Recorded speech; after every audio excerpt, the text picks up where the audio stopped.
Rude boy, killer with it.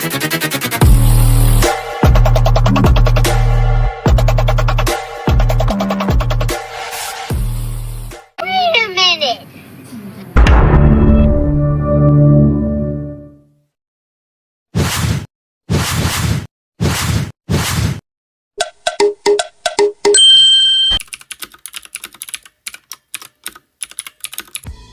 Assalamualaikum warahmatullahi wabarakatuh. Kami dari kelompok 7 ingin mempresentasikan hasil makalah kami yang berjudul tentang perspektif Al-Kindi. Nah, sebelum masuk ke pembahasan, saya akan memperkenalkan diri saya terlebih dahulu. Nama saya Tri Arya Febrianto dengan NIM 2110108, program studi Pendidikan Agama Islam Universitas Dr. Aminatullah Jakarta. Langsung saja kita masuk ke pembahasan. Yang pertama yaitu biografi dan karya-karya Al-Kindi. Al-Kindi nama aslinya yaitu Abu Yusuf bin Ishaq dan terkenal dengan sebutan filosof Arab, keturunan Arab asli, dan silsilah nasabnya sampai kepada Ya'rub bin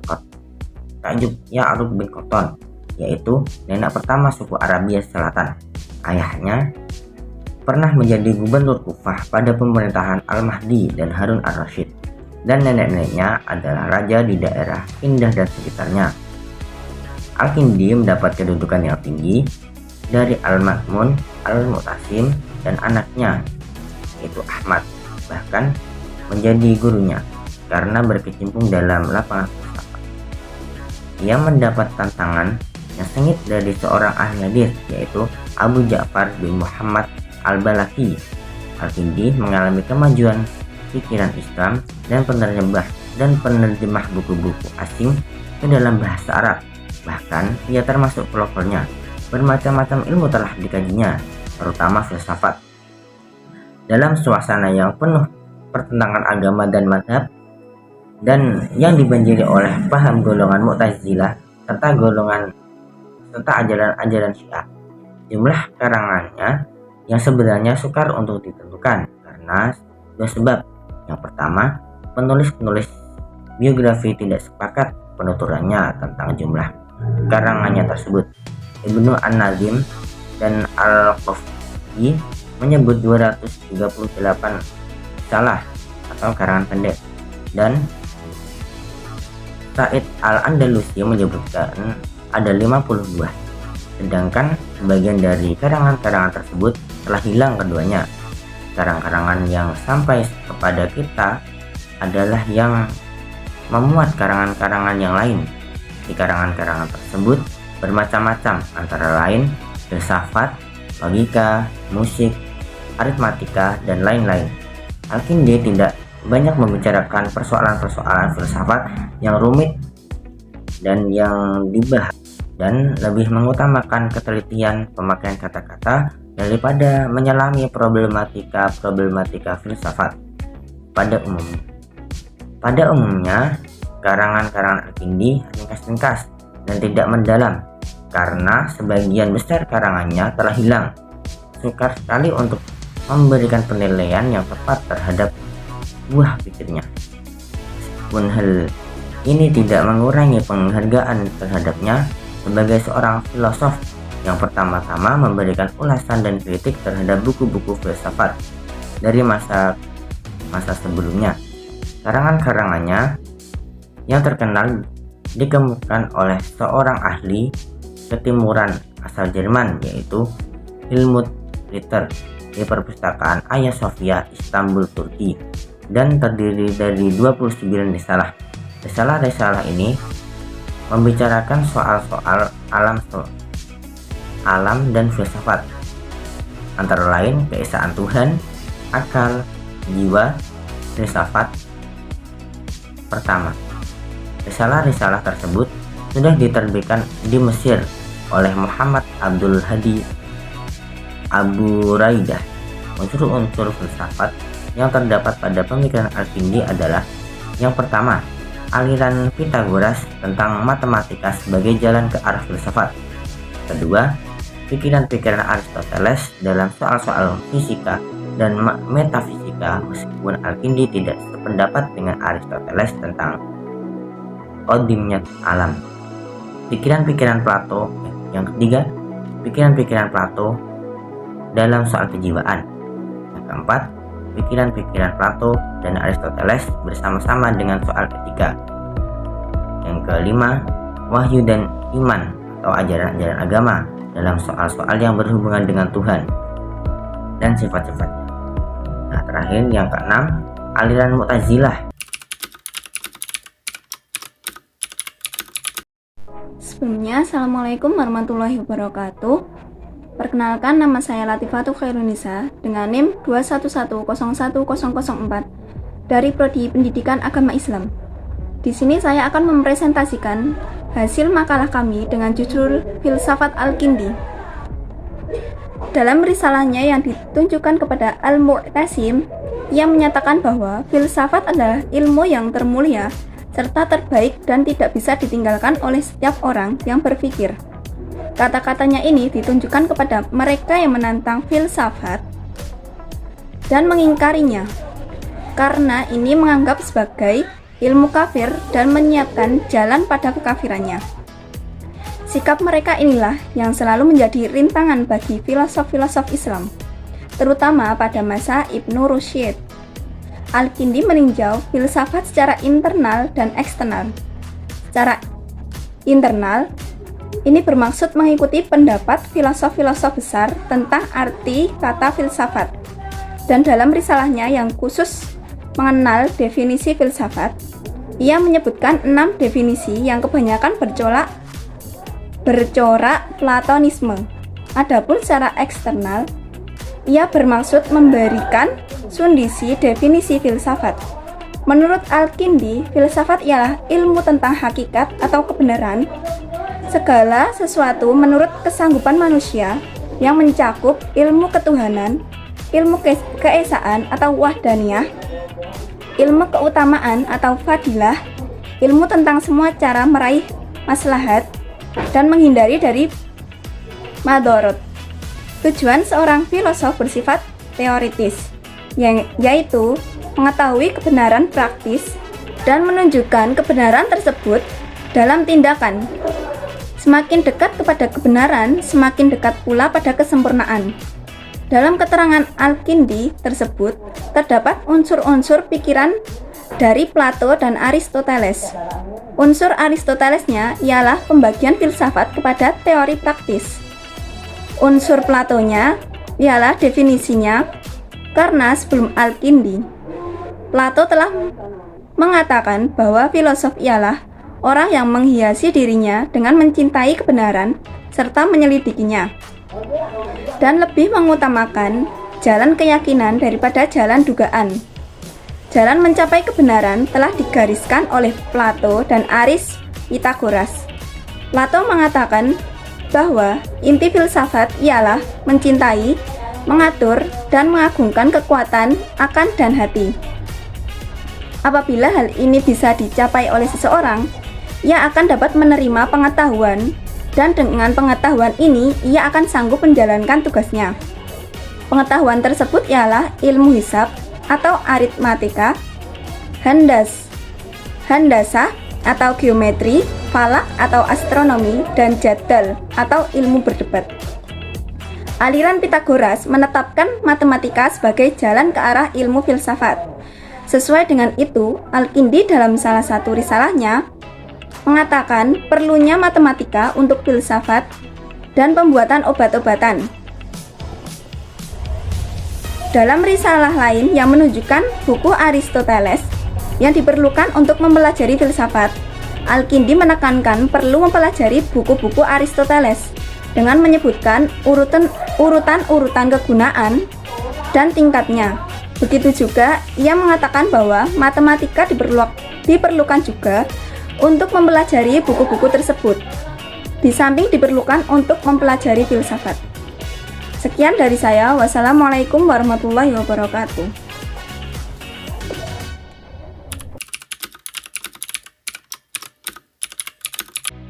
Assalamualaikum warahmatullahi wabarakatuh. Nama saya Muhammad Abdul Rahman, NIM 211010119, Prodi Pendidikan Agama Islam, akan mempresentasikan makalah yang berjudul Perspektif Al-Kindi tentang filsafat fisika.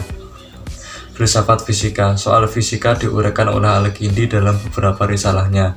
Risalah-risalah ini pun masih menunjukkan corak Aristoteles dan Platonisme. Dengan jalan memilih dan menggabungkan pikiran-pikiran kedua filsuf tersebut, Al-Kindi mengatakan bahwa alam ini ada ilatnya yang jauh dan yang menjadikan sebagainya sebagai ilat bagi yang lain. Oleh karena itu, alam ini asalnya tidak ada, kemudian menjadi ada karena diciptakan oleh Tuhan, dan karenanya pula ia tidak dapat membenarkan kodimnya alam.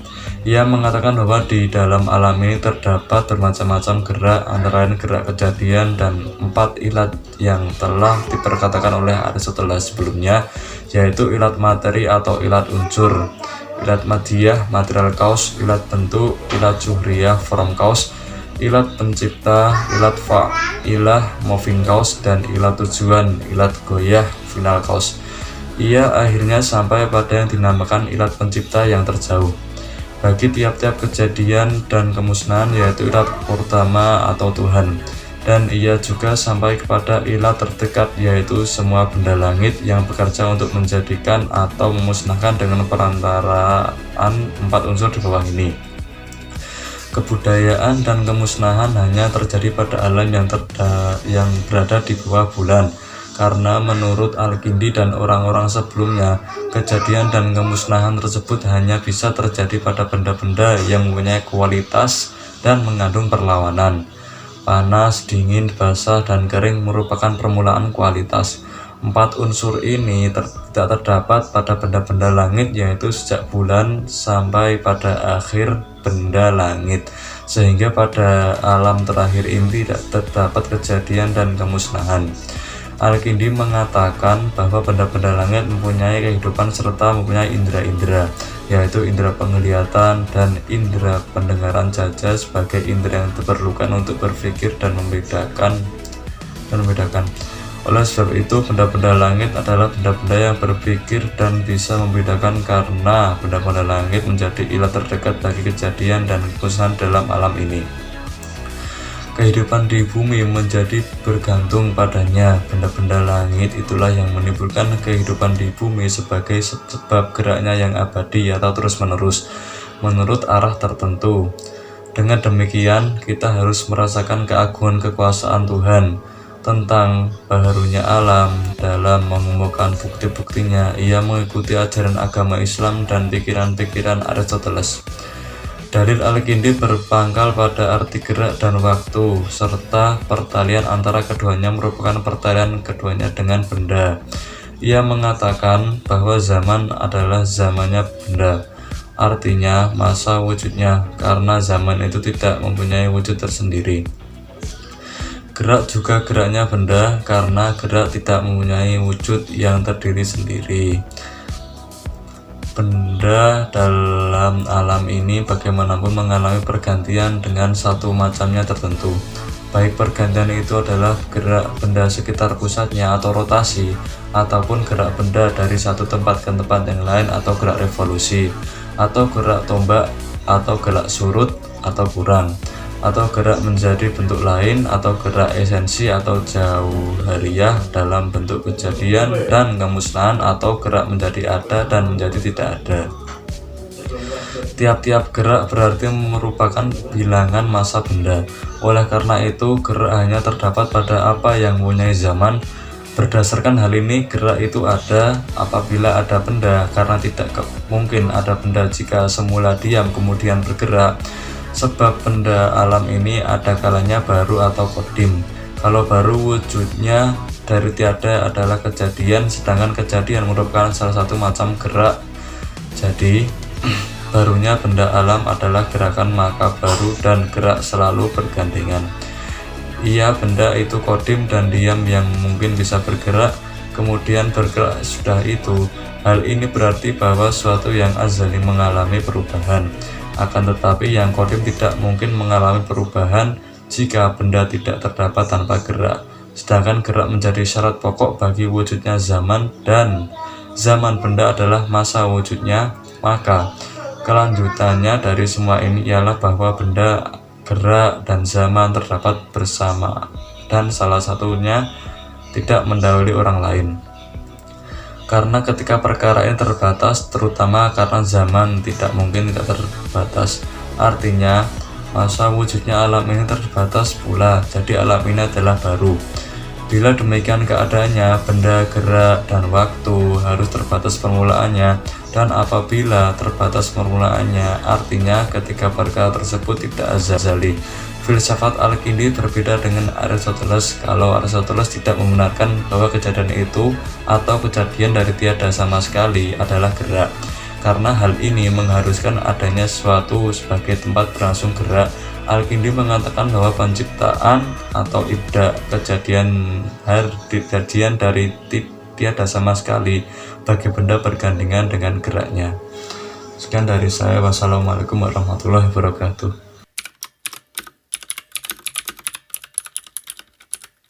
Assalamualaikum warahmatullahi wabarakatuh.